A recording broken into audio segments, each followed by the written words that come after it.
Morning. So what we are looking at today is how we work out an unknown compound and how we can work out the what is in it. So to be able to do that, we look at two different parts. We look at the metal component and we look at the non-metal component. So for example, calcium chloride, calcium would be the metal, chloride would be the non-metal part. So it's how we work that out. There are two ways that we can work out the metal, and there are three ways that we can work out the non-metal component. I'm going to talk you through each one with a demonstration of how you do it. Make notes as you go, and you might need to watch the video twice.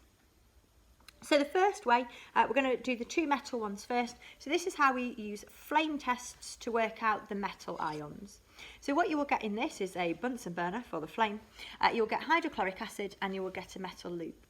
The metal loop needs cleaning beforehand, so all you do to do that is you dip it in the acid, hold it in. If it's fizzing, just hold it in for a bit longer. If it's not fizzing, just heat it up and you're just making sure that it's clean, it's not got anything left on it. What you will do is you'll then take your substance. Now, to show you these, I obviously know what they are, but you won't always know what they are, if that makes any sense. So we've got potassium here, so I'm going to dip the loop into the potassium, and then I'm going to hold it in the Bunsen flame. You need the blue flame for this. This is the better one to use. And we get a lovely lilac-y flame. Okay, the orange is just the metal loop heating up. I'll show you again. So we have our potassium, we dip it in, and it goes into a lovely lilac flame. So potassium will turn lilac. This is to do with the electrons in the outer shells gaining energy and giving that, or as they leap off, as they move, because they transfer their electrons, they give us that energy, and that energy is shown as visible light. The second one here is copper, so I'm just going to check that this is clean. I've dipped it in the acid, checked it's clean. So the second one is copper, and as we can see, that goes a lovely green colour. So copper will go green in a flame. Again, I'm going to just check it's clean. The third one is calcium. So that wasn't perfectly clean, not because there was some more green. There we go, that's nice and clean now. Third one is calcium.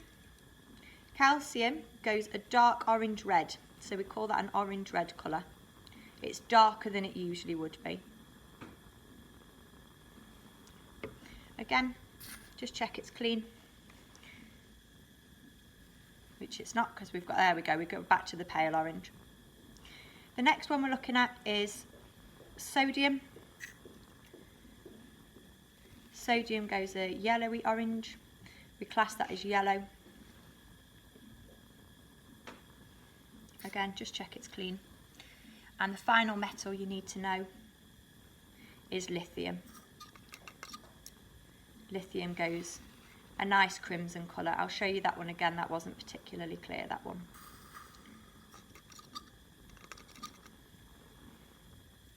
There you go. There's the crimson.